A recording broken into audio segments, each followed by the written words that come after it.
Was there any point that you felt like Micah genuinely did not want to be here anymore? And if so, when was that point? I didn't give that a thought.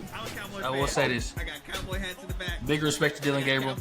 He did play his ass off. No respect. None. Zero. First start of the season on the road against one of the best defenses in college football. Not only that, but they had the best player. But where is that player playing? Specifically against you in the secondary. Oh, and let me give you a NFL defensive coordinator who not only has been a defensive coordinator, but also been a head coach. And oh, by the way, he was under Bill Belichick and has won Super Bowls.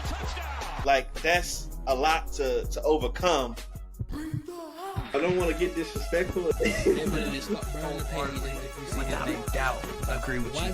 Fuck the Bears. I don't care. That's cap. I think Caleb Williams as a man, you probably a good dude. Altitude, you probably a good dude. Caleb Williams on the field, I think he puts.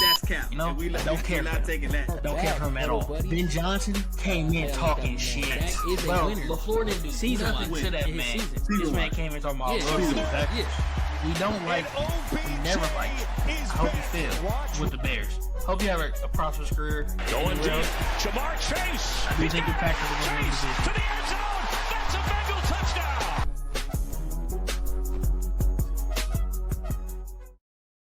Welcome back, BTH fans. We back in the business. Sorry for the long winter break we took, in the off season, well before the off season even started. But hey, we here, we back. Marshawn, how was your off season, my guy? You feeling good? A lot of life updates, but football's back. That's the most important thing right now. Football is back. We got games today, so looking forward to it. And yeah, go Pack, man. We got a great coming in, so let's get it, man. That's crazy that a trade of that magnitude happens with me on one side and you on the other. That's just crazy. That's wild. We definitely gonna talk about that. The elephant in the room. Micah Parsons going to the Packers. That's my guy. I don't have nothing negative overall to say about Micah Parsons. Like, I appreciate what he did for my team. And before he was drafted, I said, man, we need a war daddy on defense. We need a war daddy. We need an impactful player. And when we drafted Micah Parsons, he was exactly that. And so I have no ill will towards the man, I'm not one of them Cowboys fans say good riddance or whatever. I really love watching him play, and I still like to watch him play. I just wish he wouldn't have got traded, but that's a whole nother subject. And yeah, I definitely don't think he was going to reach his potential with the Cowboys. But we're going to talk about that. We're going to talk about Arch Manning and his debut in the shoe. We're gonna address the Shador haters being the NFL as an entity and the collusion they got going on, the Cleveland Browns, all that. We're gonna address that situation. We're gonna hit our MVPs for the picks for the year since the season starts today, and then we're gonna just go down a whole list of preseason talk and mix in a little bit of Week 1 college football. So I hope y'all are ready for it. Yeah, no, definitely. I agree with that. You know what? We should start off with college football because we had an event-packed weekend. Mm-hmm. For those who don't know, I am a Deion Sanders fan. So, of course, I'm a Buffs fan. And hot take, Caden Salters can't throw. Hot take, he can't throw at all. That hurt my soul. But that's neither here nor there. I know they had a lot of haters, which we're going to back in that. We're going to talk about we're going to lead from the Colorado Buffaloes hate into Shador hate for the next segment. But for right now, we got to discuss what is the elephant in the room for college football right now. And that's the disappointment that is Arch Manning. That's sarcasm, by the way. I don't agree that he's disappointment, but hey, let's discuss it. From there we go. I would like to see that. Coming from a UT fan, DT, how do you feel? Where do you think it's going to go? And do you think it's overblown right now? Man, I got a text from my mom. Like, I think it was like third quarter. And she was like, man, this Arch Manning guy ain't all that. And my mom ain't like most of Like, my mom know football pretty well, pretty good. And she got a good grasp of everything that's going on. But it's like, damn, bro. Like, I really authentically expected for them to really not necessarily blow out Ohio State, but beat them handily, at least by 7 or more. I was thinking about that 7 to 10 range, beat them by that amount. And to witness what we witnessed it was just a calamity on so many fronts. Like, yes, Arch Manning himself as a quarterback was terrible. It was absolutely terrible, right? But when you look at the offense as a whole, everything to do with the passing game was also disgusting. Like Sarkisian's play calls, like overall, the play calls weren't bad, but he also didn't do Arch Manning any favors. Now, in saying that, look at that first throw Arch Manning attempted when he rolled out, had the boot, and he flat out skipped it to DJ Moore. Yeah. Flat out skipped it. And I also got issues the fact that DJ Moore and Ryan Wingo, but mainly DJ Moore, couldn't create no separation as the route running type of guy. But on that particular play to start the game, bro was wide open. And Arch Manning skipped it to him. And that was a good play call because at the end of the day, bro was wide open. He could have hit the tight end in the flat too on that particular play. And so, I just think that is it overblown? Yes, it is overblown. But at the same time, like, I have reservations about whether or not this can be fixed. Like, not Arch as a prospect, as a quarterback, but the overall Texas offense, I am very, very concerned that we can reach even the levels we reached last year. Just because I don't think Ryan Wingo, I don't think Ryan Wingo is a receiver. I think he's an athlete. I really like the way, some of the passes were off target and behind, but even going back to last year, Ryan Wingo drops a lot of passes that wide receivers need to catch, even if they aren't spot on. And like when you see him, how he receives the ball, it seems like he's not a natural catcher of the football. It seems like he's working hard to catch it. It's not natural to him. And when you combine that with the fact that DJ Moore is struggling to get open, and then also Arch Manning played the way he played, where are you going to get your consistent first down? How you going to string together a drive that goes 80 yards, a drive that goes 70 yards against elite competition? I will say this, and this is his caveat. Of course, we're going to continue with the Arch Manning conversation.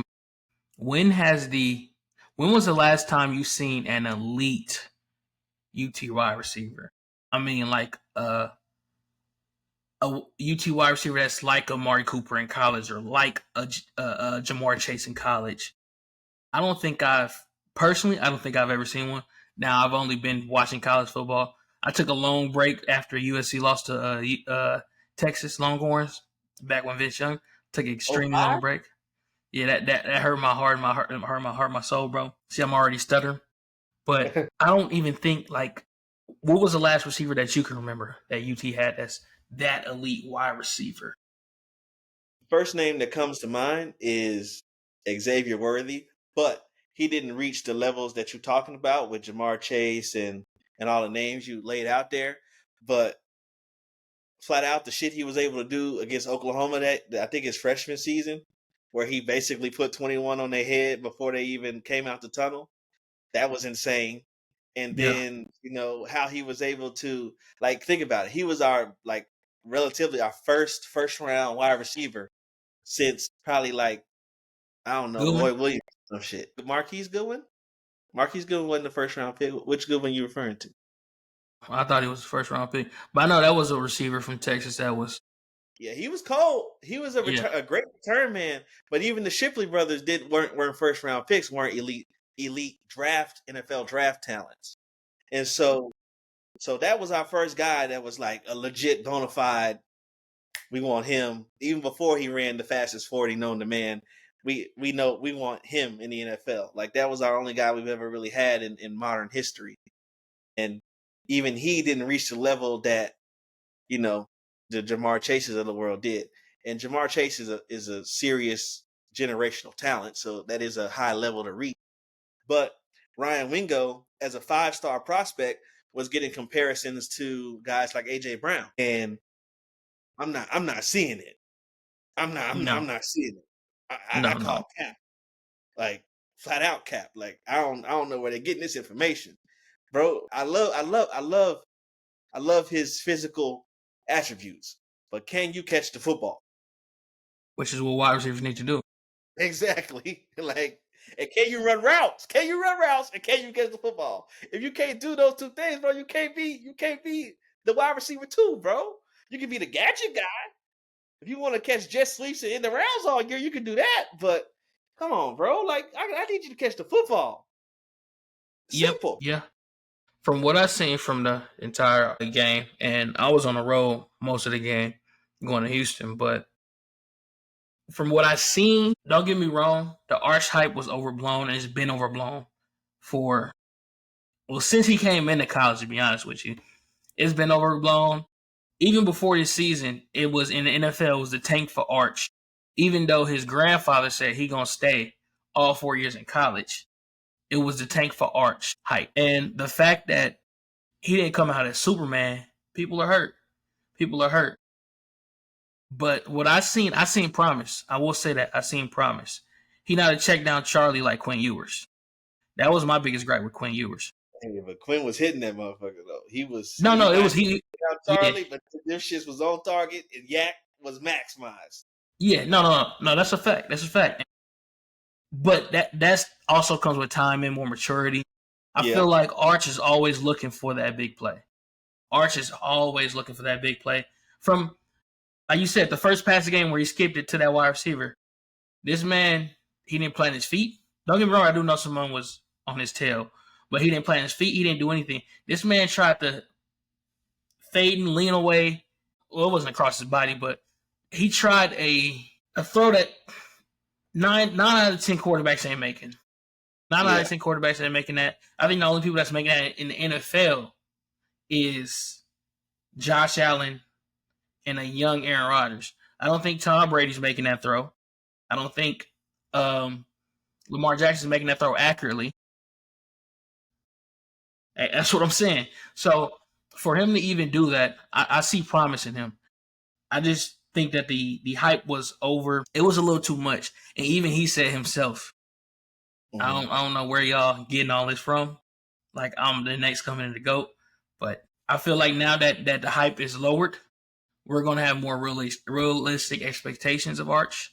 So this week is really I'm not going to say make or break week, but it's a week that we want to see something from Arch. Now that the expectations are where they are. But if I may, a couple things on what you said. You are exactly right on multiple fronts. In terms of the expectations being up here and the performance being here. In between there, right, we have to appreciate that Arch Manning played in like private school, like what would be considered in most states 2 or 3A high school football. Okay? Like so he plays there, right? In high school.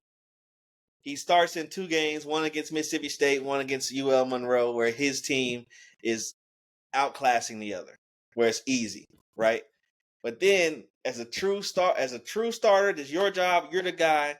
He comes in against one of the top 2 defenses in college football, returning the best player, particularly in the secondary, specifically in the secondary, in Caleb Downs. That's already making you nervous. But then you give him Patricia as a defensive coordinator he's going against. Yeah. And he's on the road. So it's a lot of cards stacked against bro from kickoff. Like a lot of cards. For that to be your first start of the season on the road against one of the best defenses of college football. Not only that, but they had the best player. But where is that player playing? Specifically against you in the secondary. Oh, and let me give you a NFL defensive coordinator who not only has been a defensive coordinator, but also been a head coach. And oh, by the way, he was under Bill Belichick and has won Super Bowls before.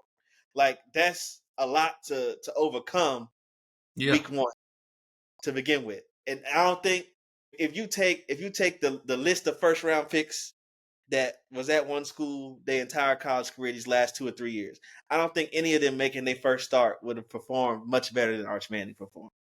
No. I don't think your Jaden Daniels, your Joe Burrow, Caleb Williams, like all those guys, none of them what we seen from him in college, just like acting like the NFL hasn't happened for a guy like Caleb Williams. Yeah, A college Caleb Williams that has won a Heisman isn't performing much better than what we saw from Arch against Matt Patricia and Caleb Downs on the road in the shoe, in a historic place like the shoe. I So, agree.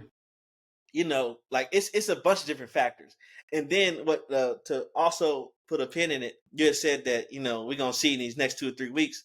This is the problem with the schedule, bro. The next 3 weeks they play in order, well, not in order, but the 3 opponents are UTSA, UTEP, and Mhm. I think some other scrub school. I can't remember the other one, but it's basically somebody on the level of UTSA and UTEP. So 3 straight weeks he's got cupcakes. And so we're still not gonna know nothing about him. And so his next test, and guess where his next test comes, bro? It's not a home game versus the mid-tier SEC school. No, it's on the road in Gainesville against Florida. And they ain't the Woo, Florida the they swamp. but they still gonna be at home in the crib, Yeah, and DJ Lagway potentially gonna be on the other sideline. So yeah. it's stacked against him. It's really stacked against him. Y'all scheduling. Whoever scheduled y'all schedule this year did not like Arch, apparently. When they agreed to these games, they was drunk. Absolutely, they could have gave us. They could have gave us like week 2. We go to Ohio State, but Yeah, then give us a week 1 cupcake. Like why 2 years in a row do we, as the University of Texas, have to go on the road to Michigan, who I know you don't know they won a championship when you made the schedule, right? But you yeah, knew they had Jim Harbaugh at the time and that they was going to be legit. You yeah. knew that much. But you're going to go on the road to see them this year and then on the road to see Ohio State the next year. Like, that's Yeah, I crazy. don't. Hey, Make somebody come to us, bro. and then on top of that, I wouldn't have been, and I'm not a UT fan, but I wouldn't have been mad if y'all went on the road to a Southern school. Yeah. Y'all went all the way up to a different climate, a different time zone. Bro, we could Yeah, have done a Florida State. We could have done a Miami. It's a lot. It's a lot of schools. They shouldn't schedule. I know everybody's championing, all the top 10 teams that played a heavy schedule week 1. But that's not worth it, bro. It's really not, because it's not. at the end of the day, if you have 3 losses and the 4th or 5th best Big Ten or ACC school has only 2, they're getting in the playoff, bro. Yeah. They're getting in the playoff. If you have 3 losses on the year and you didn't make your conference championship, them other schools with just 2 losses are getting in the playoff. Do you think the aura, or that's a young people term, but do you think the dreamy eyes that comes with the SEC is slowly fading away? Yeah, absolutely. And only it's really to one school, and it's to Ohio State. Like, Ohio State is carrying water for the entire country against the SEC. Yeah. They're the only team that has consistently, in my front of my mind, has consistently beat SEC talent and SEC schools. And they've done it at the highest level. They beat Texas, they beat Tennessee. They're not beating like Vanderbilts and Mississippi States and Florida's. They're beating the cream of the crop, top 3 or 4 teams in the conference. And, for them to be able to do that is, and the more they're able to do that, and if Michigan can catch on and Oregon can catch on now they're in the Big Ten, then you're gonna have I see in the future, maybe not in the next 3 or 4 years, but down the road, there's a possibility that only one SEC or 2 SEC schools get in. Yeah, If I can see that. they need to get stronger and stronger. I can see that. But yeah, I think Arch, now that you told me his schedule, I didn't even look at his schedule. My apologies, guys. I didn't do my research, but now I didn't even look at his schedule. Yeah, these next 3 games, which is insane to say, but these next 3 games are just going to be, it's the warmest that he should have had, bro. Yeah, bro, that's what I'm saying. It's like, what? That makes sense. To do 3 of them, to do 3 cupcakes in a row, it's like, it's not even. It's a terrible schedule on so many levels, bro. Because you getting 3 easy wins, but you're also risking injury 3 straight times against people that's not going to improve your resume when you could have just done the same thing by scheduling in Indiana, by scheduling a Louisville, by scheduling, these middle of the pack Big Ten and ACC schools. You could have got the same guaranteed victory and, Have some great competition. SEC play. Yeah. Yeah. And, to do it this way, it just makes no sense. That I don't know who made the schedule and what their logic was making the schedule. It wasn't great. It wasn't great. That's what I can say. Yeah, but I think Arch is going to bounce back. I have way more faith in Arch than Quinn Ewers. I have way more faith in Arch than Carson Beck, to be honest with you. Really, that whole crop last year of quarterbacks, I have way more faith in Arch than all of them. Because Arch he's a gunslinger. That's another thing.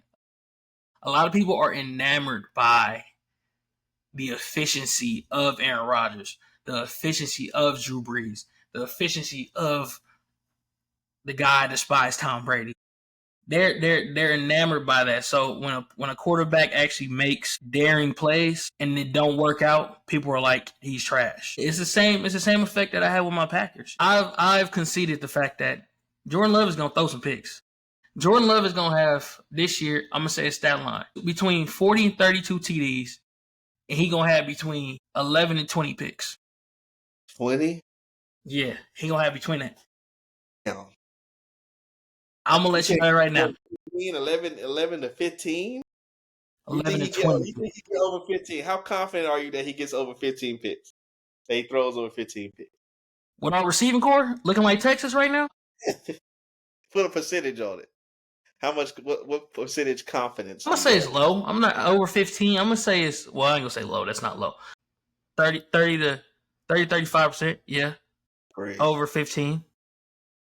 Jesus. He gonna have some picks. I done already conceded to that. It's just, and this is a segue. It's just we need a good defense to be able to weather the storm. I.e., we have a pass rush now. And that's going to really, everybody's saying, y'all paid Micah Parsons so much money, he's not worth it. If he doesn't have 15 sacks, which you're right, if he don't have 15 sacks, we got a problem. But this is a make or break year for Rashawn Gary. While y'all talking all that, this is a make or break year for Rashawn Gary, because if he can't perform with an elite pass rusher on the other side of him, I think it's time for us to cut it. Cut him.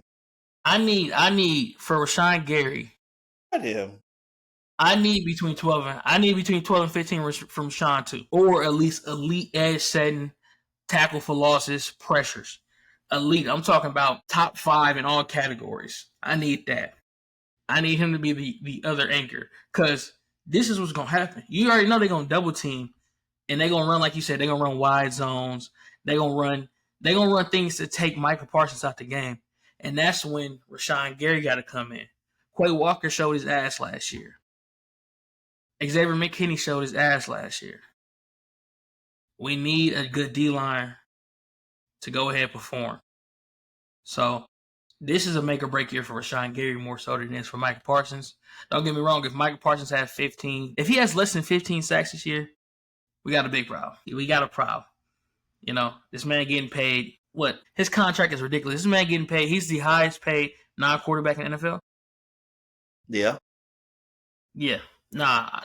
Fuck that. I don't even, excuse my language.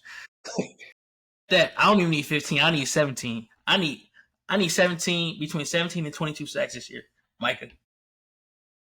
I need that. That's it, and that's all. But with that being said, my question to you, DT, is on the other end, how do you feel about getting, the haul that, do we even consider the haul? How do you feel about getting how do you feel about getting the package you got for Micah Parsons? And what is your outlook on Micah Parsons' future? Particularly the game against the Cowboys and the Packers. So, first off, you say you need 15 sacks for it to be worth it based on the numbers.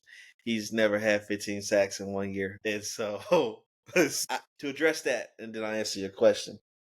I think that he did not reach his ceiling as a player, but part of that is he could have been used more off the ball to help stop the run. So do I think his sack production will increase in saying he hasn't reached his ceiling? I don't think it has enough room in it based on what the reports are and watching him play for the last 3 seasons that he can. I can't say with confidence that he can get to 15 because I feel like he can be easily at this point schemed out of the game.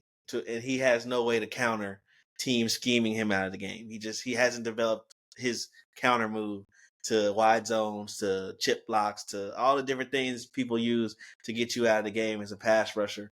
He hasn't developed a counter to that. Can y'all's coaching staff help him do that in Green Bay? Hopefully. But again, like, can that get him from 12 sacks to 15, get 3 extra sacks? I can't. I will put that at about 18 to 15% chance that he gets 15 sacks. Man, that's low. Yeah. And so as far as the haul, bro, there's no way around it, bro. The Cowboys got fleeced, and like there's like you can't be objective and claim to be a truth teller and not tell the truth that the Cowboys got fleeced. And even if the Packers sucked, which y'all don't, but even if y'all sucked and the picks were pretty much guaranteed to be somewhere between 5 and 10, and all you get back is those 2 picks and Kenny Clark, you still got fleeced.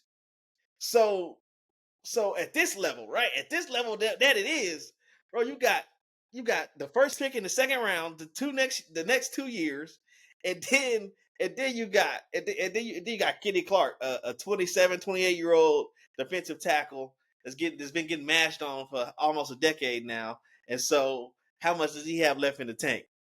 And I actually took the time to do the research because they're gonna proclaim that I was capping. Look, I got the stats for you. Was the Micah Parsons trade worth it? Right? And so in the last 15 seasons, the Green Bay Packers have only picked near the top 10. Their best year in terms of draft pick was I think 2023 when y'all picked 13. I think y'all had a trade somewhere in there. Then the other year y'all picked 14th, and the 2018 y'all picked 14th, and 2019 y'all picked 12th. In the last 15 years, y'all only picked near the top 10 3 times. And the closest y'all got was 12th, 13th, and 14th, right? So over 15 years, 3 divided by 15, that comes out to a 20% chance that y'all's picks will be worth anything. It will be worth anything. A 20% chance, right? And so from there, I went ahead and made the list of guys that have been drafted where y'all usually pick in the range between 21 and 32. I went ahead and made the list of guys that's been drafted in there. And at any point in time, I want you to stop me when you've got 2 names on this list that would be combined with Kenny Clark that would be worth giving up Micah Parsons. That's what I want you to do. So I'm gonna just start with this year draft that just happened. Whenever you hear 2 names, because Justin Jefferson's on this list, right, and some other guys that are pretty talented on this list, but it's a list, okay? So I just since let me see, 2021 to 2025. That's 5 years of NFL draft. Yeah. It's in the first round, 21 to 32, most likely where those picks will be. I want you to stop me when I give you 2 names that are worth Micah Parsons and Kenny Clark. Derek Harmon, defensive tackle. This is most recent draft. Okay. Omarion Hampton, running back. Matthew Golden, wide receiver. Donovan Jackson, Jackson Dart, James Pierce, Malachi Starks, Tyleek Williams, Josh Connerly, Maxwell Harrison, Jihad Campbell, and Josh Simmons. Those are picks 21 to 32 in 2024. In the 2025 NFL draft. Okay. I say promising. Promising, but no. I don't. Which one of them players, any combination of 2 of those players worth giving up Micah Parsons? Answer that question, and I'll keep going. Do you think James Pierce, and here's a question to you, because the only reason I'm going to say James Pierce, do you think James Pierce is on the level of Jerry Verse? See, no, But if we got to have this type of conversation about it, it's a flat out no. Micah Parsons is a Hall of Famer. That's true. That's true. This man is one of 5 players who got 50 If we gotta sacks have in his this first season. conversation, no. Yeah. Okay. Okay, So you're so- right. You're right. So yeah, I don't see anybody who I'm like, I need that player. Yes. 2024 draft. 2024. Leatu Latu that got drafted by the Colts. Yeah. Quinyon Mitchell. He gonna get his ass busted today. Y'all keep watching. Brian Thomas Jr. I didn't like him too much. Terrion Arnold, Jordan Morgan, Graham Barton, Darius Robinson, Xavier Worthy, Tyler Guyton, That's fun times. Ricky Pearsall, Nate Wiggins, and Xavier Legette. Can I interest you in any of those? You can combine them with the list from the first one. Interested in any of those? To their credit, I think a lot of them gonna have some big seasons this year. But if we just going based off of their if we just going based off their first seasons, the only person that I can see that's gonna make an impact is the wide receiver from the Jags. Everybody else, and no offense to the UT native, but I don't see anybody who's I need that player. So no, I'm gonna pass on that draft too.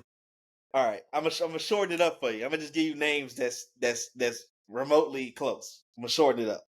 So I got Jordan Addison and Zay Flowers in the 2023 draft. Okay. I got Mozzie Smith was drafted at 26 that year. Y'all been taking L's lately. I ain't gonna lie to you. Miles Murphy, Brian Brzee, Nolan Smith. Can I interest you in that? That's pretty much it. So any of those players, that would probably be no. That'd probably be no. For Micah Parsons, bro. For Micah Parsons. No, not for Micah. Not for Micah. Not for Micah. Ooh. We got 2 number 2s, so no, not for Micah. Trent McDuffie, that's a name. That's a name. Trent McDuffie, he was drafted at 21. I still can't. Not for Micah Parsons, bro. Not for Micah Parsons. Your boy Quay, 22nd pick that year. Dope. Not for Michael. Not for Micah. Dope. Not for Micah. I'm being honest. We got Tyler Smith and Tyler Linderbaum. You know the Cowboys love that shit. They love drafting Tyler's first round. They love that. Let's do that. Let's sign up for that. And that's pretty much it. And then we got Najee Harris. See, Greg Newsome, if you like that, with Cleveland. Gregory Rousseau, Buffalo Bills. And I think one of these years, like Justin Jefferson fell just out of the range at like the 20th pick. So like that's the only one that you would say, oh yeah, give me Justin Jefferson.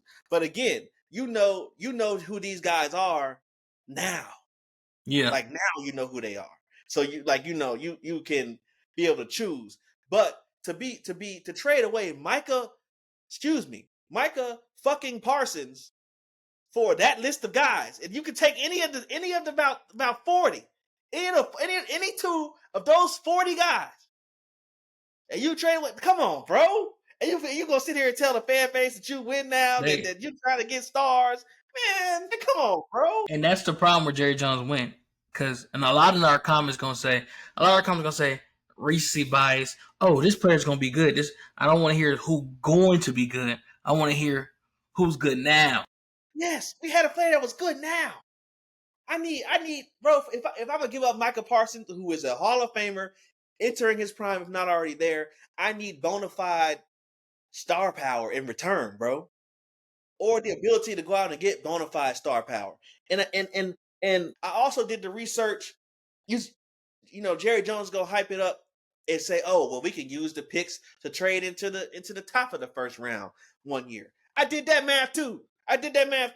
Look, in the last like 15 years, I did the same since I did 15 years of Packers. I did last 15 years of drafts.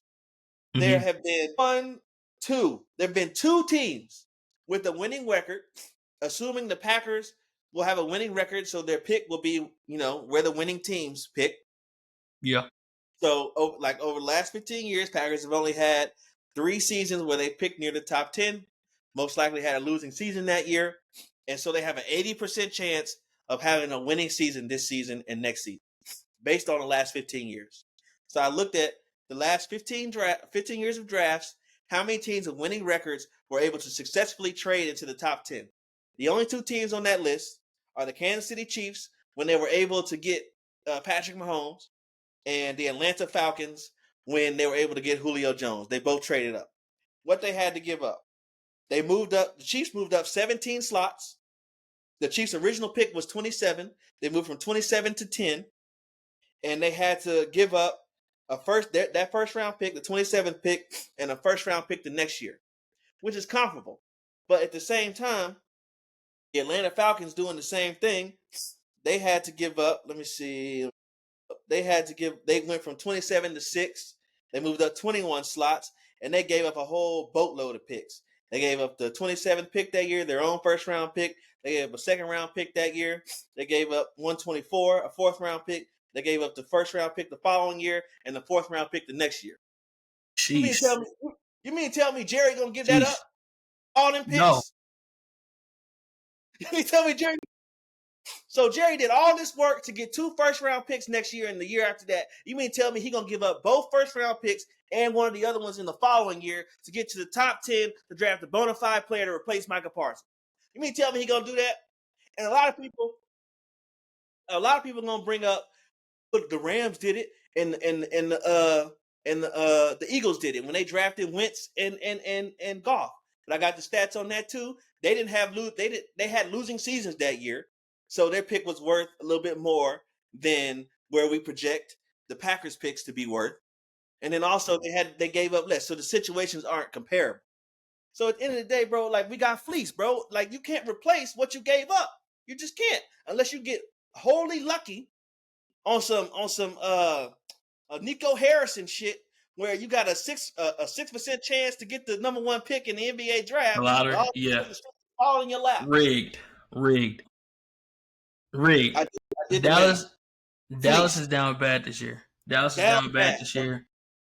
not even an NBA fan like that, bro. But when I seen that shit, Dallas trades Luka to LA for Anthony Davis. I'm all of 5'4", bro. I've never touched a basketball court beyond middle school, before middle school, beyond the 6th grade. I didn't play basketball beyond 6th grade. I agree. Hey, bro, and I know that shit don't make sense. It's whatever, bro. They can do what they want with it. Yeah, no, Dallas down bad, and it's all because of pride and money at this point. I think the Mavericks' whole thing was for money. That's me with my tinfoil hat on. But I can assure you that Jerry Jones situation is pride. Yeah. That's pride. Yeah. You can't let your pride get in the way of the business. And the football piece of it makes sense. And hear me out. What he did what the Cowboys did makes absolutely no sense. But the logic pieces of it make sense. Right? I did more math. If you look at last season's top 10 sack leaders, I think only 6 of them were on teams with a winning record. Right? But it's guys like Grenard and Van Ginkel and Leonard Williams. He was the 10th guy. Like, not your elite pass rushers, not your Trey Hendricksons, your Myles Garretts, your TJ Watt, JJ Watt, TJ Watt, excuse me, and your guy from Las Vegas. His name escaping me right now. Oh, you talking about Max Crosby? Max Crosby and Micah Parsons. All those guys, like the list was littered with those guys. But see, the value in terms of sacks by one player converted to wins, it doesn't line up, right? So there is an argument to be made that no, you can't make a pass rusher who's just getting elite sack production and nothing else. You can't make him the highest paid defensive player. There is an argument to be made for that. But there is no argument to be made that when you ship his ass away, you ship him away for 2 glorified second-round picks. That piece don't make sense, and it's not justifiable. Period. It's not. Yeah, I do wish the Cowboys the best. No, this is probably the first year. No. I can say this is the first year I feel sorry for the Cowboys. Out of every year I've known the Cowboys. And I feel sorry for the Cowboys only because y'all getting ran by a dictator. He want what he want, and he gonna get what he want. And the fans don't mean nothing. The coaches don't mean nothing. The GM don't mean nothing. Forget it. The NFL don't mean nothing.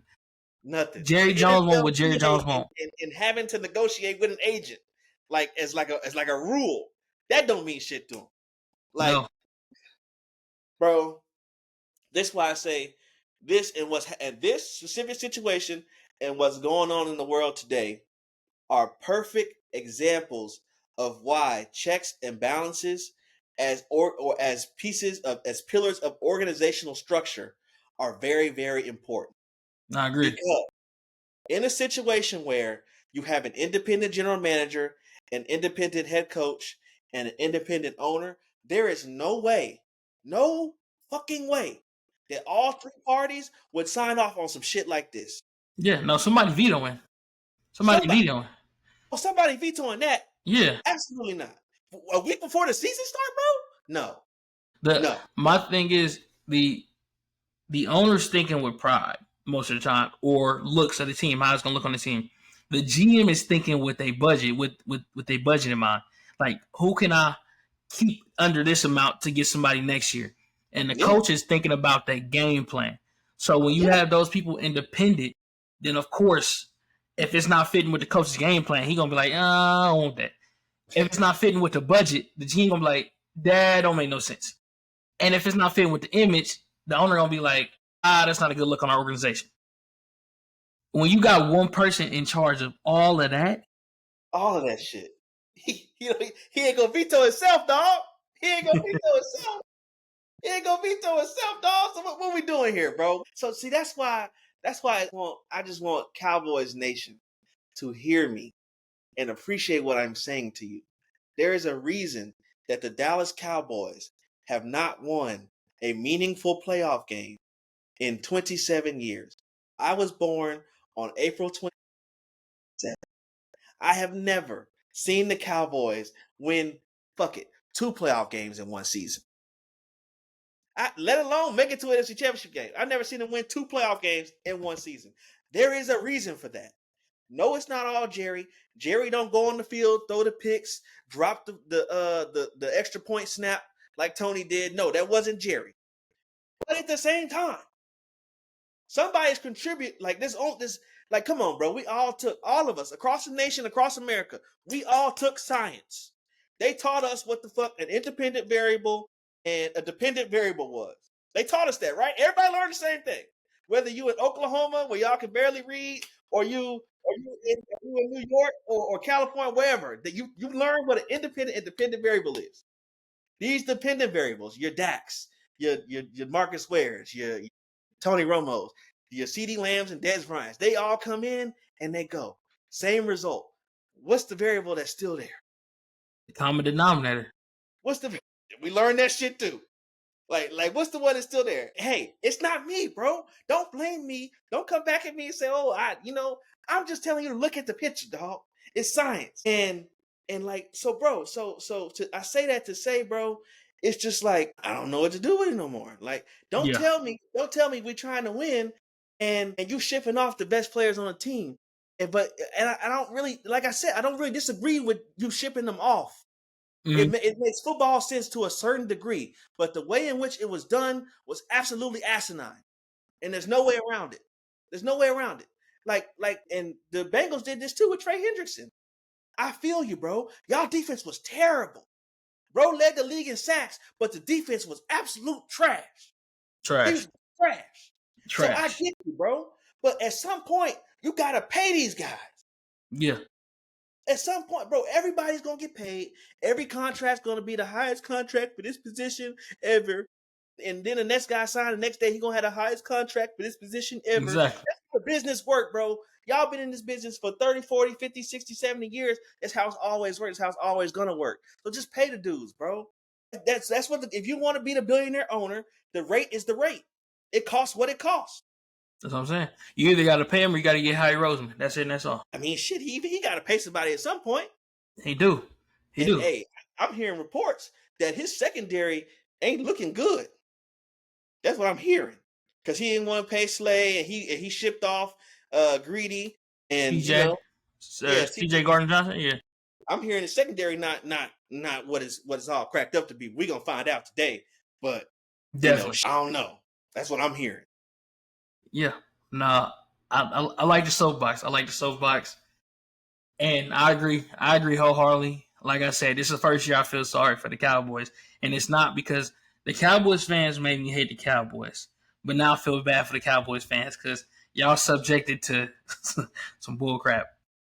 Some bull, or as Deion Sanders say, y'all subjected to some bull junk. This is asinine. So, Absolutely, bro. Absolutely. my condolences to the Cowboy fan base. I do hope y'all get through this. The next subject we're going to get into, and we're going to make this quick. I know we've been going crazy. But next subject we're going to get into is the Shador situation. Let's start off. We're going to do like every YouTube video. But to realize the situation, you got to go back in time. Nah, we're not going to go too far back in time. We're going to go back to draft day because we was in my own draft day. I apologize. I definitely apologize, guys. It was mostly my fault. But we was in my own draft day. What was your thoughts on the Shador situation in the draft and how that went down? Look, bro. Okay, is Shador Sanders a guaranteed first round talented quarterback? No, he is not. No, I wouldn't agree with that. No, he doesn't have like the elite traits to warrant him being drafted in the first round. Excuse me.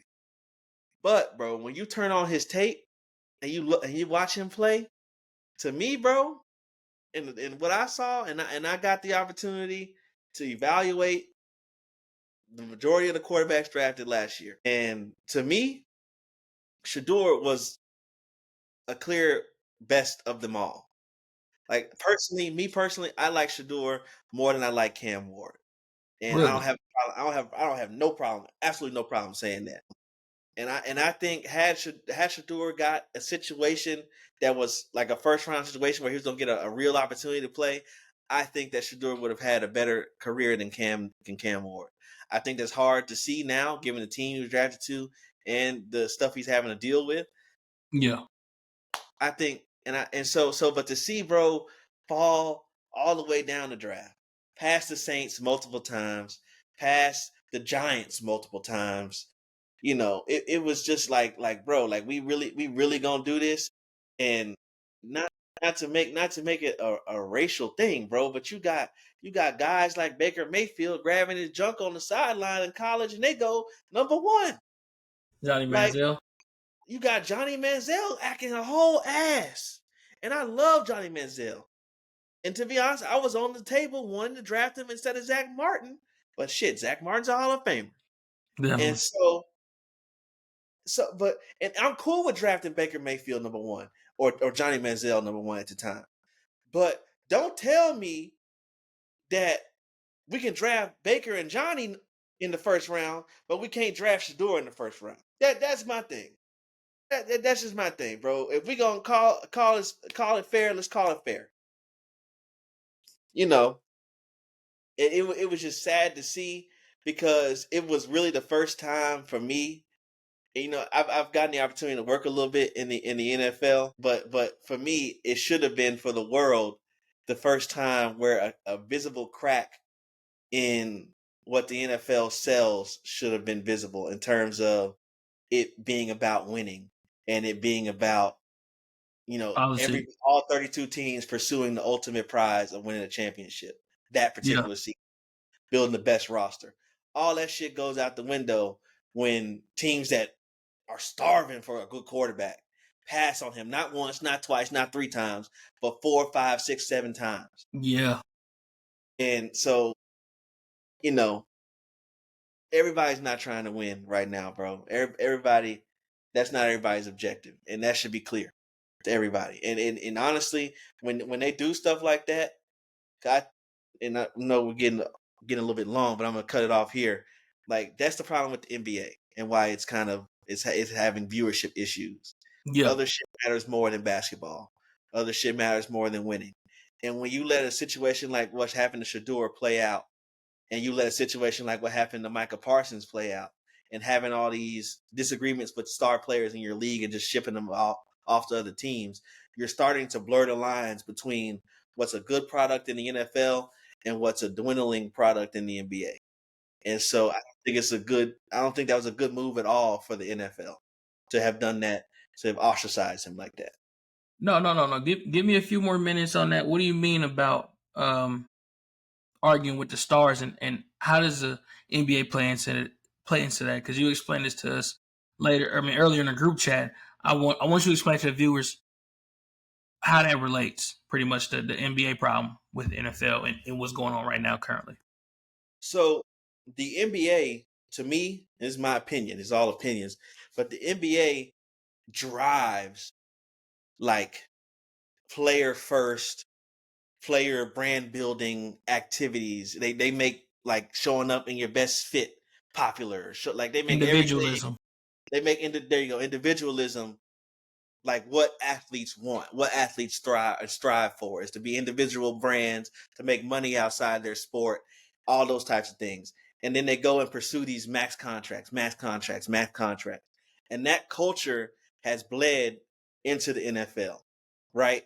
And so on one hand, the owners go out and say, oh, we want to win, and that's the ultimate goal. That's the ultimate goal. And then you turn around, and when it's time to pay players like Jamar Chase, T. Higgins, Dak Prescott, even though I don't agree with that, but put him on the list for the sake of this conversation. Micah Parsons, all your elite guys, even Myles Garrett. You have these feuds with them about paying them what they're gonna get paid, bro. Either by you or by somebody else.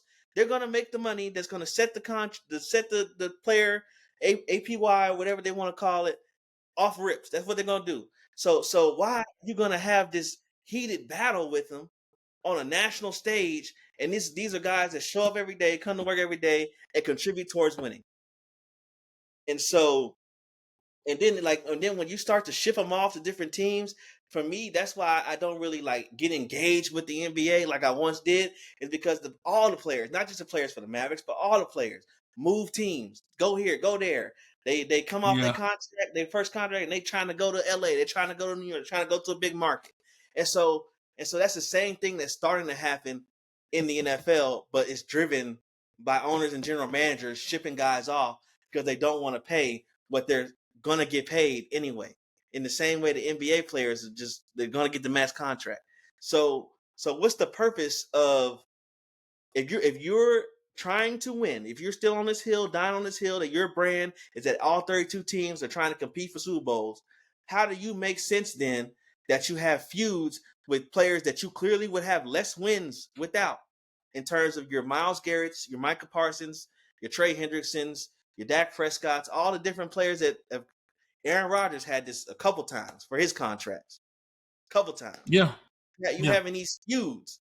And shit, look at Tom Brady, bro. Like, what you arguing with Tom Brady for, dog? You really want to take that chance? Yeah, that's why. Tampa Bay, bro. So, what's the point in that, bro? Like, if don't tell me we're trying to win, but then you arguing with the main guy that's helping us win. It don't make sense. It's illogical. And so just stop the cap. We either trying to win, or we just trying to make money and hold the fact that we wasn't the final team that won the Super Bowl against every player in the NFL. Against everybody. Yeah. No, I definitely agree with that. That's why I actually expound upon that, because you didn't emphasize that in the group chat, and it made me think. I'm like, dang, the NBA, like you said, is very much about individualism. Everybody want their big contract, and if they ain't getting it, they going to move on to the next team, or they going to just go straight to the next team. And now it's getting like that in the NFL, like you said, because we hear about contract disputes, and I know, and I do understand back in the day there was a lot of contract disputes, so on and so forth. But I don't think it was to this severity. Yeah. Like this offseason, we literally experienced Trey Hendricks contract dispute. We experienced Micah Parsons contract dispute. We had a contract dispute with a rookie. This man ain't even got in the NFL first contract yet. And we had a contract dispute with a rookie. So, I feel like he shouldn't even been drafted in the first round, bro. And he I can't think, Shamar, is it Shamar? It's Shamar. No, it's two of them. It's another Stewart that came from A&M, I believe. I I believe think his name Shamar is. Stewart though. Yeah, I think, but it's another guy with like a similar name. I think his first name might be Shamar too, or something like that. They both from A&M. Number 4 and number 5 from A&M last year have similar names. But whoever the one that got drafted by the Bengals, bro shouldn't even been a first round pick. Bro went to college for 3 years and had 3 sacks. No, it's His Shamar Stewart. Texas A&M Shamar yeah, Stewart. Shamar Stewart. He went to college 3 years, had 3 sacks.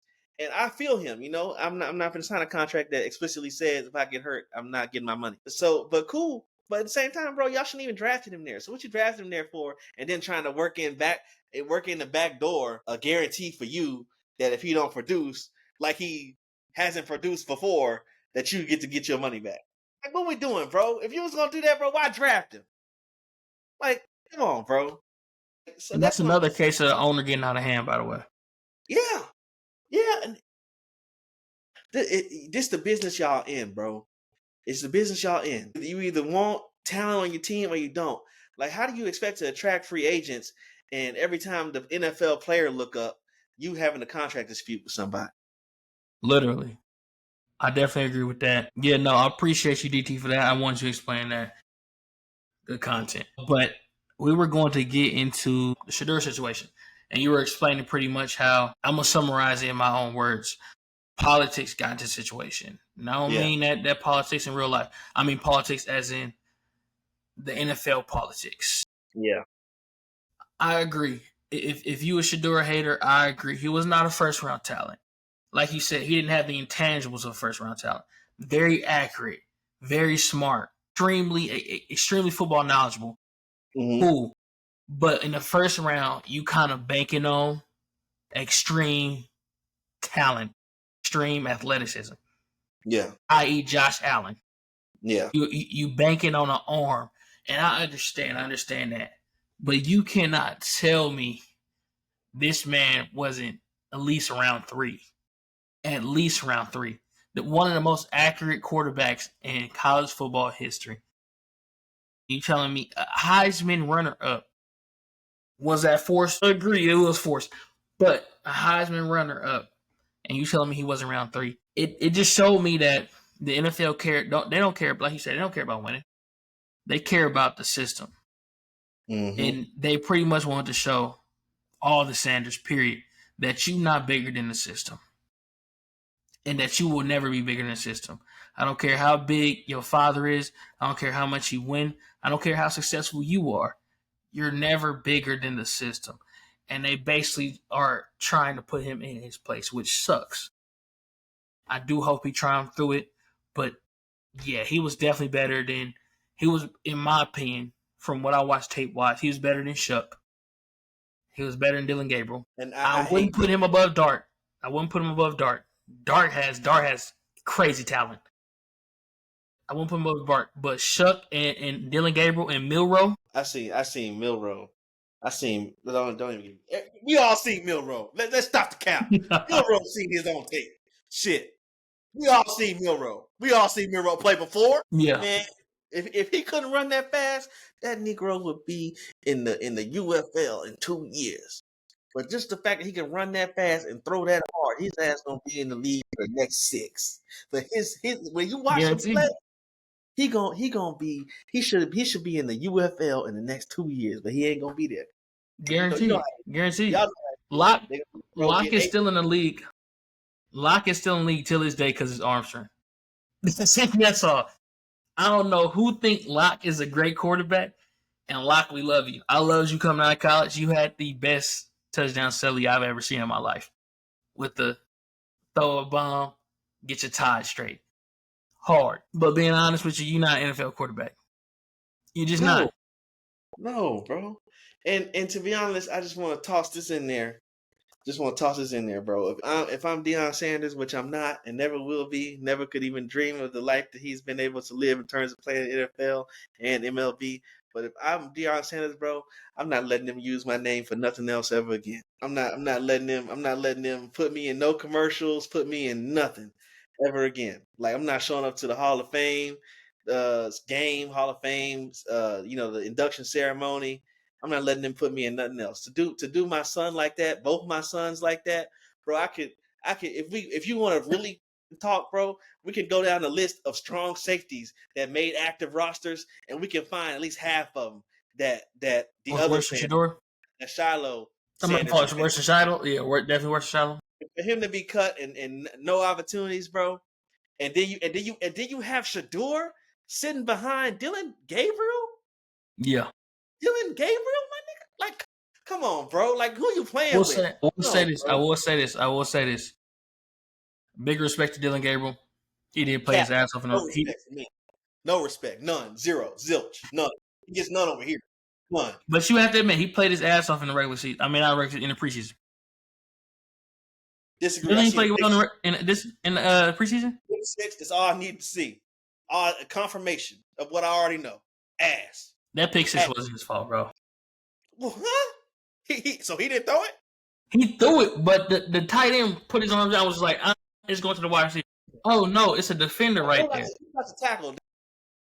Oh, yeah. He. Oh, okay. He said he was a gamer though, right? Or no, a competitor. Competitor. Yeah, he did say that. Last time I checked, competitors don't turn it off in the preseason, even if it is a preseason game. Right? Because I distinctly remember in my mind Ezekiel Elliott running over what's his name from the Seattle Seahawks, linebacker, 54. Wagner?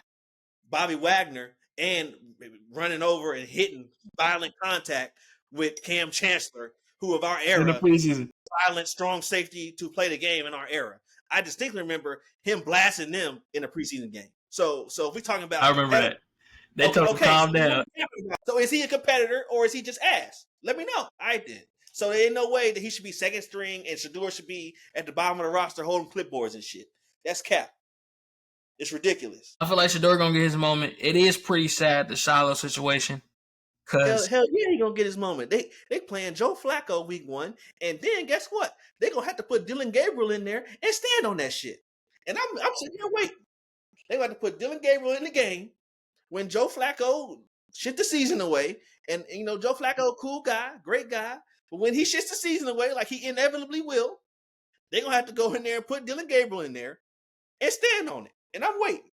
I will say this about Dylan Gabriel, and because everybody was complaining about Shador getting, the third team reps and Dylan Gabriel getting reps with the starters, things of that nature. I don't know if it was just me, but was the play calling different too? I swear they run straight out routes and hitches when Dylan Gabriel in the game. They don't run no deep routes. They don't run none of that. They don't run no concepts. It's literally they literally put the ball in Gabriel's hands and be like, make a quick read. They'll tell him make multiple reads. They be like, make a quick read, pass it open man. That's it. That's all they had. And now I'm not saying Shador didn't miss open throws and Shador didn't miss reads. I'm not saying that, but I'm saying the play calling seemed a little different when they was both in. Personally, so I mean, man, look, bro, it's a reason why I think Daniel Jeremiah. And I know it's just one guy, but I'm just referencing him. I'm citing my sources. Daniel Jeremiah had him as his third overall prospect, and it took some flat out flagrant politics to drop him all the way behind Dylan Gabriel, and Dylan Gabriel was actually drafted where he belonged. So if we talk about on the field, it's a reason why Shador was 23rd best according to a first round pick. According to Daniel Jeremiah's, what's the guy for ESPN? I think his name right now. The dude who was going crazy. Mel Kiper. Mel Kiper was hot. These guys are just media guys, but the world, if you just want just the world, thought that Shador at least should have been a second round pick. But we all knew Dylan Gabriel should have been where he was drafted. So don't sit there and tell me that Dylan Gabriel is a better quarterback than Shador. Don't even try to fix you. Like this year, what happened to me as a Cowboy fan, I'm over the bullshit. I don't need nobody to cap in my face no more. I'm good on that. I'm good on it. I don't need nobody to cap my face. I'm good. And that's what the situation was. It was politics. Is like you said, bro. This is the first year that I can remember, and I became a real football fan. I remember the day Brett Favre's father passed the day before, It was the game against the Raiders. And y'all know I got hater in my blood. My pops and my brother was Raiders fans. So it's only in my blood to go against him. I became a Packer fan that day. Never since then have I seen politics. I've seen politics in the NFL. I'm not gonna lie. You know, the Laramie Tunsil things and stuff like that, character issues. That's the most important thing you gonna hear in the NFL when somebody wants to take somebody a peg down. Character issues. Last year happened to A.D. Mitchell. Yep. So, but I've never seen it this egregious, personally. Yeah. Shit was a sad. It's sad. It's only sad for one person, that's Shedeur Sanders. You know, so Shedeur Sanders, you know, is going to be good regardless, just based on his, you know, family history. But at the same time, like I said earlier, like there's no way the shield of the NFL and its brand came out of that experience and will come out of this season's experience still intact in terms of it championing itself as one of the only leagues that's really about competing for a title across all its teams. It's no way that they're going to survive that.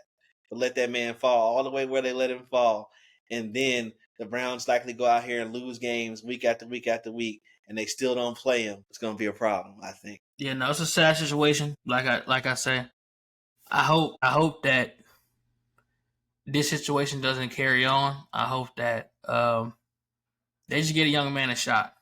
At the end of the day, also I feel like, and this is just, you know, my opinion. Everything's just opinions. I feel like this is more directed towards Dion than Shedeur.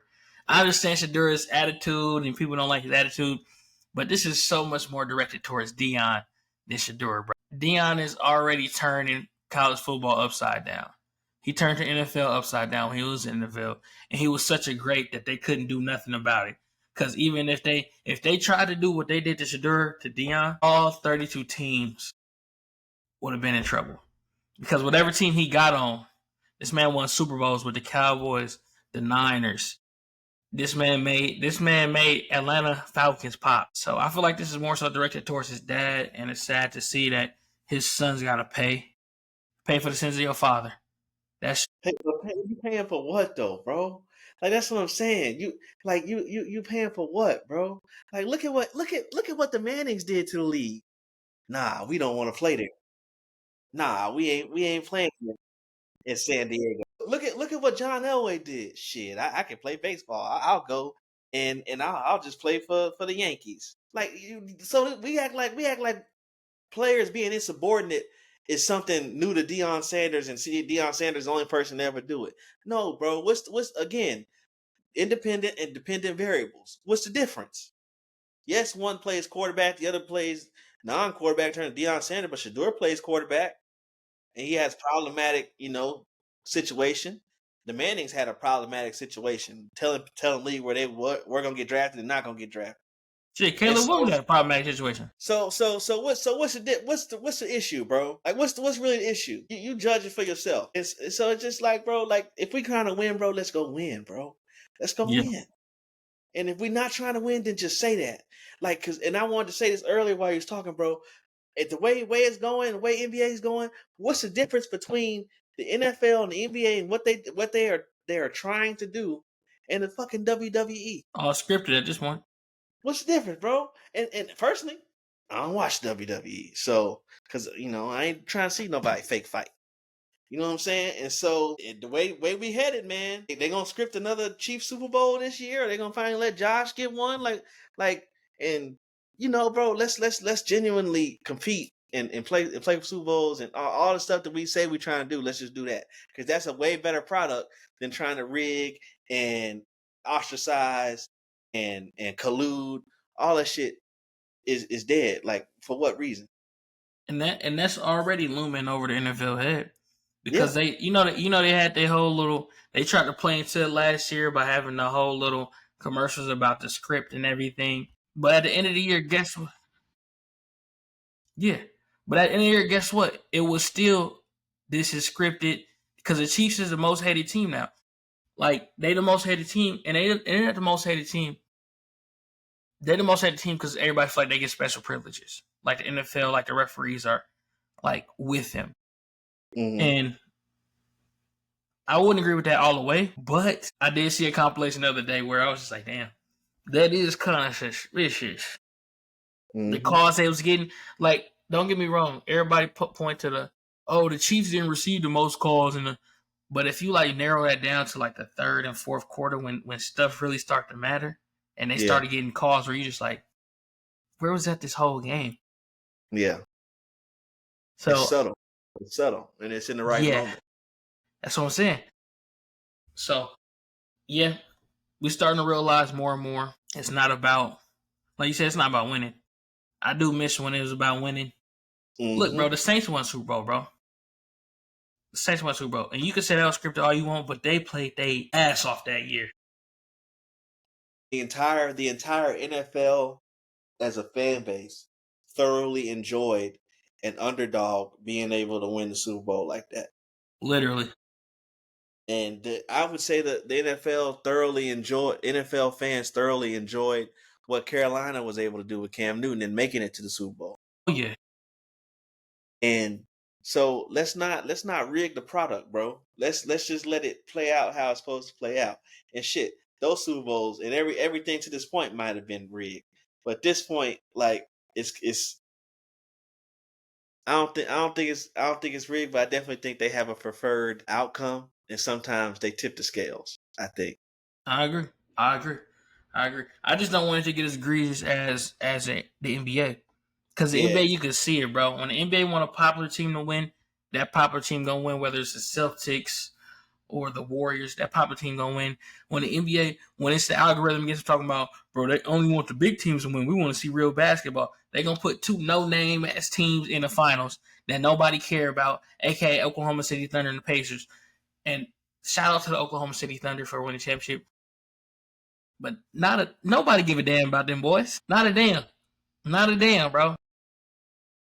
Yeah, but see, like that's what I'm saying, bro. Like it's just no, it's like, and I heard somebody say a while back, like there's no point in the NFL rigging their games in their league because their league is going to sell regardless. And so, but like, okay, so then why participate in? Yeah, all 32 of us, we not taking Shador at least till the 6th round. Oh yeah, we on board. But I need a quarterback though. I'm the New York Giants. I ain't got no quarterback. I need a quarterback. I can't go with fucking Literally. Jackson Dart. I can't go with Tyler Shuck. And here we go. You know, like what the Saints got out of drafting Tyler Shuck?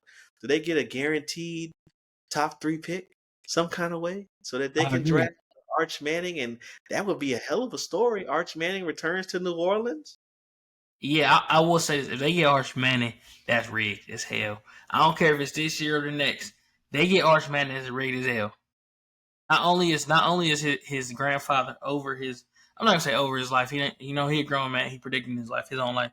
But his grandfather got a heavy presence in his life, right? If this grandfather was a saint, he become a saint. Mm-hmm. That'll be crazy. And like, come on, bro. It's no justification for drafting Tyler Shuck ahead of Shador Sanders. Nobody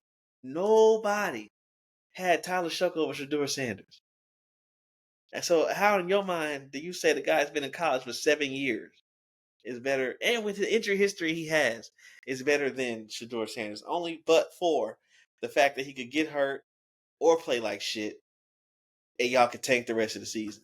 That's the only way it makes sense. What is the other possibility that makes sense?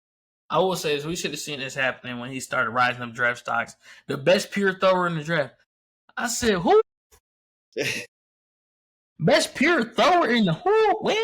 When did I seen this nigga just do a fadeaway in the NFL Combine? He the best pure thrower in the draft.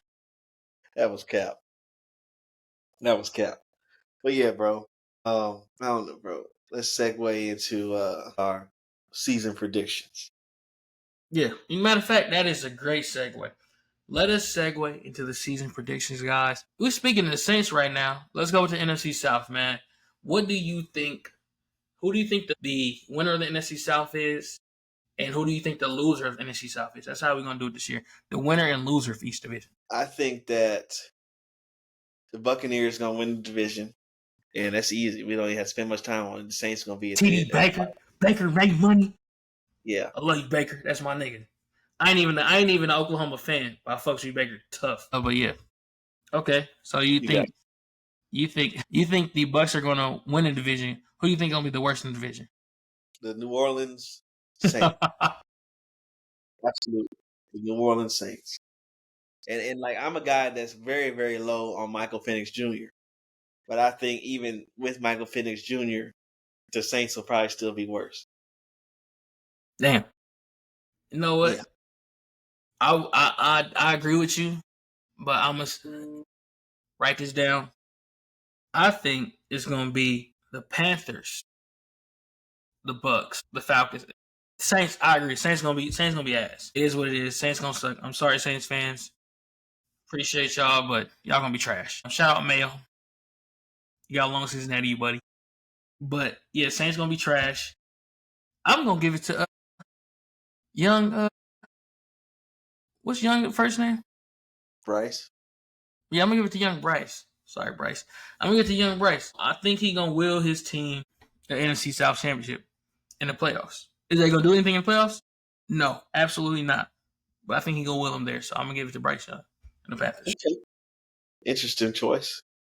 Interesting. I can see that happening for sure. And then let's go to the AFC South. We're gonna go basically the same teams on whichever side we go to. Okay. Let me take the Texans. I think that none of the other teams in their division have really like made a concerted effort to compete with them really in a real way. Yeah. They haven't really moved. Yeah, like I said, moved the needle. And then like the worst team, that's Jacksonville, Titans, Texans. Colts. Ooh, Yeah. yeah. It's tough between the bottom three. You know what I'm saying? Like not, but picking between Tennessee and the Colts, man. And I'm like I said earlier, I'm not really high on Cam Ward. I don't really believe I don't see the vision with Cam Ward. Really? No.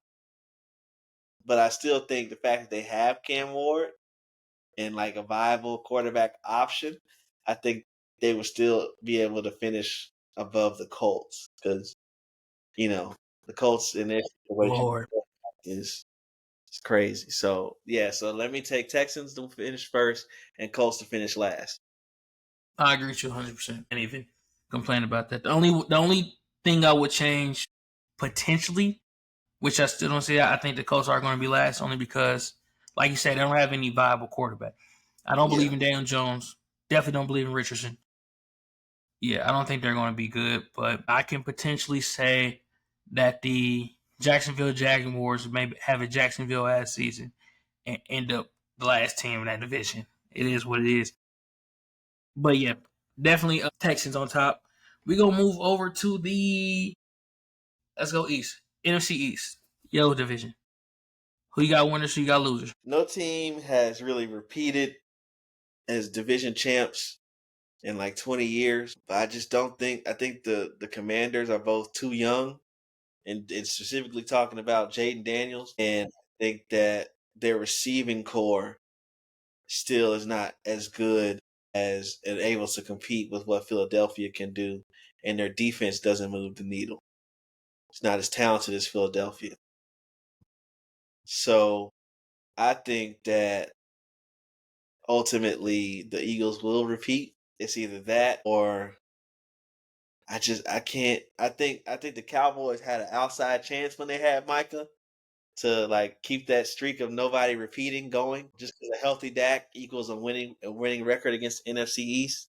But without him, the Cowboys not like I went bowling with my daughter last week, and she had the bumpers on, Yeah. and I had to bowl without the bumpers. Dak's experience at quarterback this year is going to be the exact same. Like every drive his opponent gets, they're going to get some points. They're going to have on the lane. They either get 3 or 7 every time, 3 or 7, right? And so that's going to put a lot of pressure on Dak to get some every single drive down the field.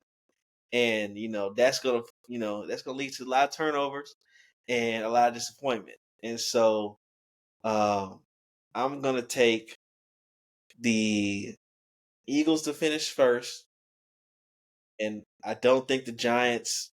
I don't think they figured it out yet at quarterback. And Dak has dominated the Giants so thoroughly over the last since he's been in the NFL.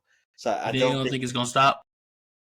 no, I don't think they've done enough to turn that trend around, especially with Abdul Carter not looking like a very, very good talent at the moment. I think that the Giants will probably finish last again, and the Cowboys probably finish second to last with Commanders in second.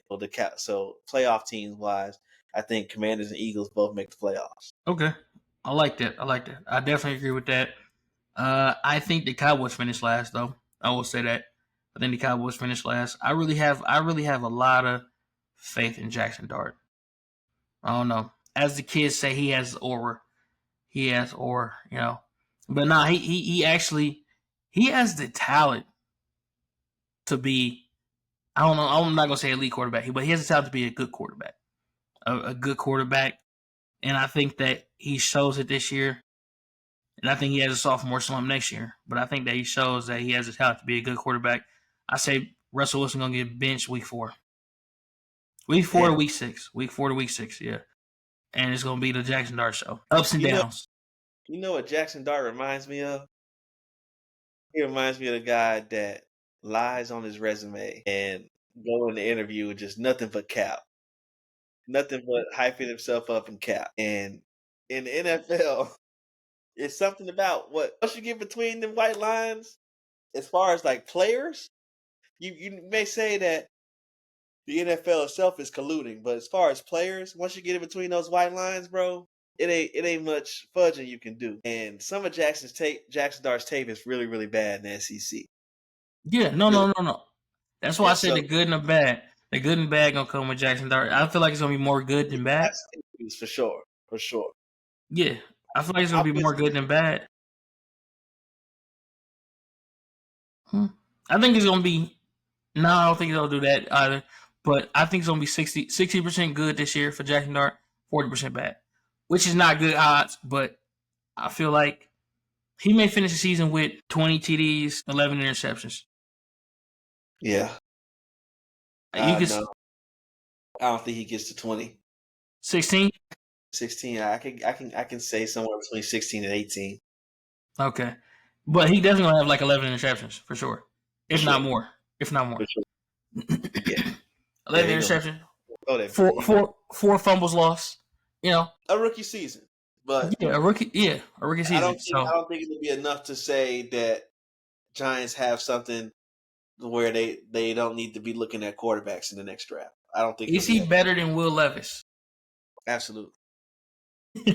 Absolutely. I don't think that's a debate. Like Will Levis can do he's a one trick pony. He fits in the category with Richardson and our backup. Names escape me again. Joe Milton. There we go. He fits in the category with them. Elite arm talent, nothing else. And in the case of Anthony Richardson, he can move a lot of bit. He can move. But elite talent, but it takes more than elite talent to play quarterback. I think Jackson Dart has a sliver of those other things: the touch, Yeah. the mobility in terms of being able to move, to throw, not just to move to go run down the field. I think he has workable talents, but I don't think he has enough to overcome his deficiencies in time before the Giants get tired of him. Okay. I can agree with that. AFC East. Who you got? Winners, losers. This is a quick one. Let me take. Shit, it's not a quick one. Let me It is take. Bills. Well, yeah, Bills to win it for sure, and to finish last. Let me take Jets, and I'm a Justin Fields guy. Yeah, you a Justin Fields guy. That's crazy to hear. That's crazy to hear, brother. Yeah, Bills winning. Dang. I'm gonna go Jets too. Dolphins if Tua can't stay healthy. I'm not gonna even go into detail about Tua, but I if think Tua can't Arch's stay healthy, going to play well. I mean, not Arch. I'm sorry. I think Quinn's going to play well if he gets an opportunity. I think he's going to play well. I think like we had talked about. We didn't have a show then, but we discussed if Quinn can get to the right team, which he did. I think he can be Hall of Fame. Did you see him in the preseason?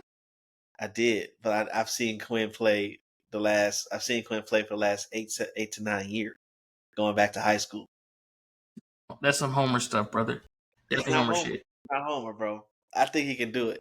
If he can stay a little bit healthier than Tua, I think there's a possibility that if Quinn is given the opportunity, he might take the job and never give it back to Tua.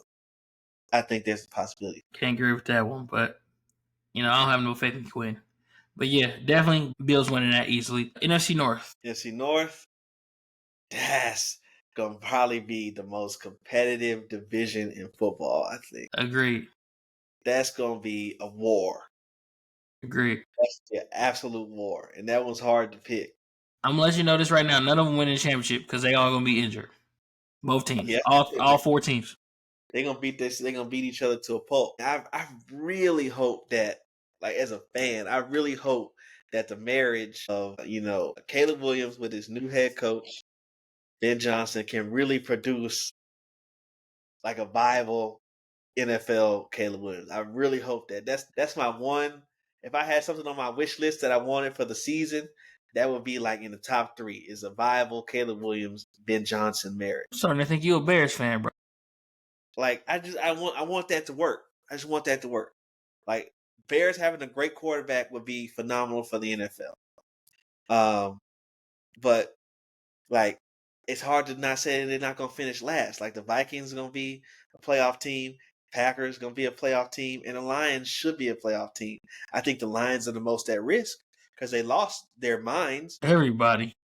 They lost their minds, like with Ben Johnson and the whole damn coaching staff. And then you got the head coach who is Dan Campbell, who is more of a motivator than a strategist. And so if you lose all the strategy that you was working with, how replicable is the chemistry and the vibe that you had last season and the seasons before that? So if I had to pick it, shout out to my guy Micah Parsons. It's really a toss up, but because y'all got Micah Parsons and my love for Micah Parsons to this day, I'm gonna say the Packers gonna finish first, and unfortunately, Chicago, until I see it for sure, I got them last. Completely, wholeheartedly, without a doubt, agree with you. Fuck the Bears. Bears. Fuck them. I don't care. I think Caleb Williams as a man, you probably a good dude. Off the field, you probably a good dude. But Caleb Williams on the field, I think he pussy. I don't care for him. I don't care for him at all. Ben Johnson came in talking shit. Bro, LaFleur didn't do nothing to that man. This man came in talking about, I love to beat the Packers. Look here, hoe ass nigga. Nah, I'm chilling. But look here, bro. We don't like you. We never liked you. I hope you fail with the Bears. Hope you have a prosperous career anywhere else, but you're a Bears now. I hope you fail with the Bears. I do think the Packers are going to win the division. Now, the problem is, like I said. What you going to say about the other 2 teams that can legitimately sweep you? Yeah, no. The Vikings, I don't like the Vikings. But the quarterback whisperer over there and that coach is scary. J.J. McCarthy may win Rookie of the Year. He can still be Rookie of the Year, right? No, he can be Comeback Player of the Year, man. Well, he can't be Comeback Player of the Year neither because he ain't really came back. He could probably officially win Comeback Player of the Year, but he hasn't really started to be able to come back. JJ gonna win an award. This man got a quarterback whisperer. We're gonna get to that with the NFC West and my Sam Darnold thoughts. But JJ and the quarterback whisperer of a coach, that's why I don't have anything bad to say about him. It's not like I'm a low-key Viking fan.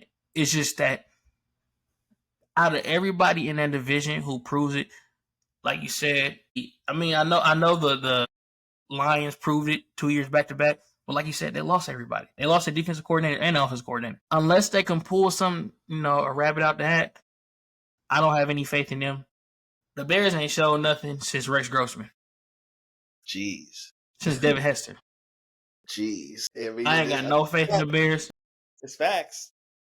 Ain't never had faith in the Bears. To me, I just said Rex Grossman. Y'all ain't showed nothing since y'all created 4-6 defense to me. Y'all ain't showing me nothing. Y'all ain't gonna never show me nothing. Since then. The Vikings are the scariest because they have a great offense. They have a good returning defense that's coming back. Yeah, the Vikings are scariest. I feel like the Packers edge them out barely, and I feel like the Packers lose first round. And everybody gonna be like, "You're not a Packers fan, bro. We gonna be dead by that point. We dead at the beginning of the season. If we make it through the Packers fans, I'm gonna be hard to hard with y'all. If we make it through the beginning of the season with a winning record, I'm going to be happy, bro. We don't have no wide receivers, bro. And for y'all to say that, oh, we got Golden, you don't think they're gonna double team the only receiver we got? We're gonna have Bo Melton. We're gonna have Bo Melton as our number 2, bro. They just tried to make this man a defensive back. They gonna have to convert him back to wide receiver. Yes, bro. What y'all on down there or up there, boy? They hurt, bro. Dontavian Wicks, Dobbs, Jaden Reed. From DB to wide receiver in the NFL. If he didn't come out the box like that, I mean, he was a wide receiver, and then he gonna get converted to DB because we need DB help, and now he gonna get converted back, bro. It's just everybody hurt. Y'all down bad like that? Y'all think y'all built checking his prime? Our receiving core is stripped, bro. Our receiving core, the only I say in the NFL, the only receiving core that's bro. Hopefully everybody come back week 1 just straight. But this preseason has been the golden show. Christian Watson, we know he done for pretty much 3/4 of the year. Dobbs got hurt in camp. Aiden Reed been dealing with some labor and stuff. Dontavian Wicks been dealing with something. Our receiving core, like I said, we the second most hurt receiving core besides the Niners. Niners in trouble. We coming to them next, I presume. Yeah. So I'm gonna say Packers number 1, winning the division. Vikings, Lions, Bears, like you said. Hey, NFC North. Yeah, I'm gonna flip mine. Given all this you just laid out, I can't, in good faith and good conscience. Just say Vikings. Yeah, let me go ahead and take the Vikings. Yeah, let me go ahead and switch my pick to the Vikings. I don't know, man. Y'all, you made me nervous with that. We got a both two-way player and the playing corner and safety and everybody. No, I ain't gonna be able to do that one. Let me take the Vikings. Bo Melton. It's Bo Melton, right? Hold on. Let me not kill this man's name. I know his last name is Melton. It sounds good for me. It's Bo Melton. Yeah. Bo Melton. Yeah. Bo Melton. I like what y'all got over there. It seems like y'all might struggle a little bit. Hey, shout out Bo. Bo going crazy. Shit, Bo is God, this boy go to education. Despise how they say education. Oh, Rutgers. Hey man, I ain't a helmet scout, but this shit ain't gonna work out for you. Bo Melton is the NFL version of Travis Hunter. Going ahead putting that out there. But Travis Hunter is in the NFL though. Yeah, I know. Anyway, okay. We'll go to NFC. No. We gotta go AFC North first. AFC North. Browns, Ravens, Steelers, and Bengals. The Steelers are gonna fall apart before our eyes. The Bengals didn't move the needle in terms of their defense. The Browns is going brown. So, I mean, that just leaves the Ravens. And I think the Ravens win it by multiple games, like where it's not even close. Okay. Bottom division? Bottom of the division, let me take the Bengals, actually. Really? Yeah. Because I think that since they haven't moved the needle, I think that Cleveland's going to be able to play a tougher brand of football more consistently, and that's going to give them the edge in getting more wins than the Browns. I don't think either one of them win more than, I would say, 8 games. 6. No, 6. Jeez. I don't think either one of them wins more than 6. But that's kind of disrespectful to Joe and them. But bro, y'all can't play no defense and y'all cannot block. Those are like pretty important in this sport, and so I don't see it for them. So I'll take Bengals last and Cleveland right there, but finish third in the division. Bet. I appreciate you. Ravens number 1 in the division, and then I'm actually gonna go Browns last. I'm gonna go Browns last because they're not gonna play Shadur and they gonna Yeah. just take L's. They gonna say fuck it. We here. We gonna do what we gonna do. So yeah. Yeah. Browns last and Ravens easily winning that division. Yeah. It's gonna be close in the middle of the season, and then the Ravens gonna break away and win that thing by like 4 games. Yeah. Last but not least, the last. You said what? Once Rodgers falls off the wagon. Easily. Yeah. Last 2 divisions. The West first. NFC West. Actually, matter of fact, let's go AFC West first. Let's go AFC West first. Let me fuck Kansas City. I agree. That's who winning it. Finishing last. I really can't afford for San Diego. I really can't afford for the Chargers to finish last because I have Omari in Hampton and I need Buddy to go crazy this year. So I'm not gonna say that. I will say Las Vegas because Raiders. I'm also low on Ashton Genty. I'm not really seeing it. I don't think it's going to translate to the NFL game consistently. And so I'm going to pick them to finish last. Okay. Chiefs for sure. Geno Smith, so fuck that. I'm not taking it. I agree. I'm not high on Geno. I like Ashton Genty. You talk about every team they should have drafted. Shadur had him sitting a year under Geno and then be crazy in sophomore year, but fever dream. Yep. Chiefs winning the division, and Broncos gonna be decent. So yeah, Raiders losing the division. Yeah, I agree with that. It's gonna go Chiefs, Broncos, Chargers, Raiders, and then last but not least, NFC West. I think the Chargers can finish above the Broncos. Really? Yeah, I think they'll finish above the Broncos. Sean Payton gonna finagle away into that number 2, bro. But you don't think Jim Harbaugh or John Harbaugh, is going to be able to finagle his way into 2? My man gonna run the ball 80% of the time. I don't know. I think we passed that game, brother. This ain't Frank Gore days no more. I don't know, man. It's worth at least considering. Yeah, you can consider it. I don't see it. I think that pass game and this man finding shit to make Bo Nix look like he a GOAT is gonna work. But last but not least, NFC West. Who you got? Winners, losers. I'm so happy we came to this subject. I've been wanting to say this on the record. The San Francisco 49ers. See, that's the brand of their stadium. That's the name and rights. Levi, you right. The San Francisco 49ers. They are. Cooked. That's over with. All this. And I know I'm done. I'm done too back here. I know I'm done too. But it brings me great pleasure to have lived long enough to see the day where the San Francisco 49ers, as we knew them in the modern current era, be cooked. I'm so thankful for it. I'm over the moon about it. That's all I wanted to say. I don't really give a shit who wins the division. I just want to say that San Francisco 49ers are cooked. Absolutely cooked. Watch them win the division.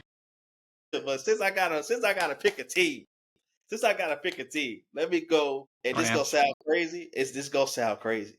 But every year, something happened we wasn't expecting. And let me get Arizona. Crack is what you're on. All right. Nice. Let me get Arizona. Hey man, this Kyler's last opportunity. You know what I'm saying? They got Marvin Harrison Jr. He had to go through that rookie slump. You know what I'm saying? They got my boy Johnson from Michigan. You know, everybody thought it was a bust, but his film looked good in the preseason and in practice. You know what I'm saying? And hopefully that'll be enough to make them a top 16 defense. You know, and Kyler Murray get hot again. And we're looking at in a weak division. You know, Seattle ain't threatening nobody. But who else in there? Let's talk about San Francisco. Who else in there? San Francisco. You got San Francisco. Rams. Like they solid, but do I think maybe the Cardinals can edge them out? Yeah, I'll take my chances with that. I feel comfortable with that.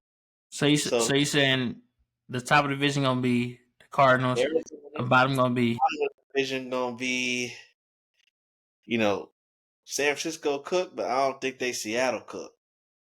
Yeah, Seattle. Okay, I'm happy you said that. I think it's gonna be the Rams top of the division. Seattle definitely gonna be worse.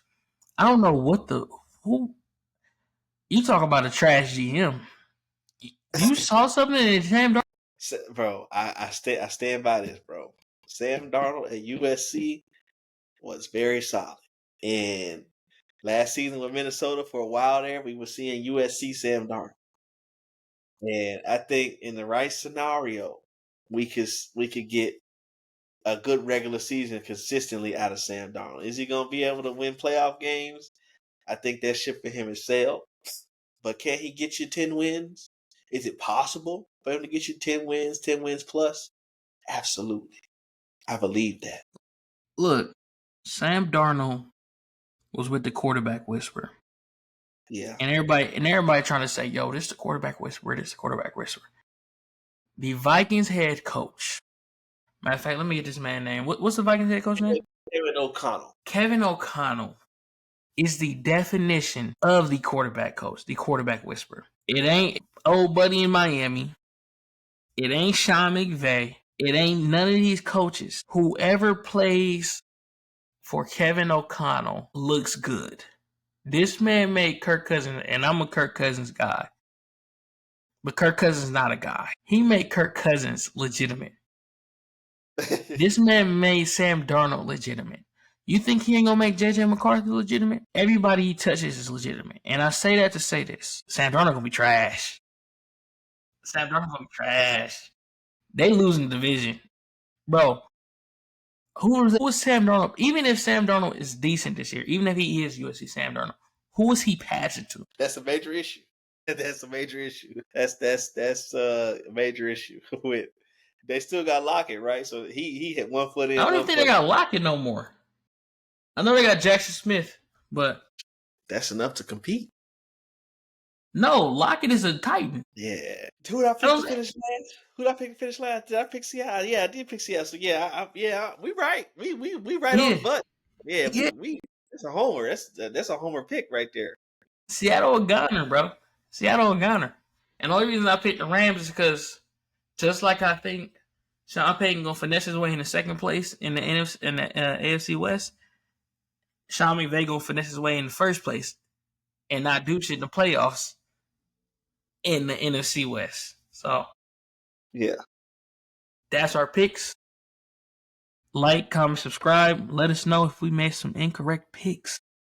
If we did, you got count real quick to wrap up.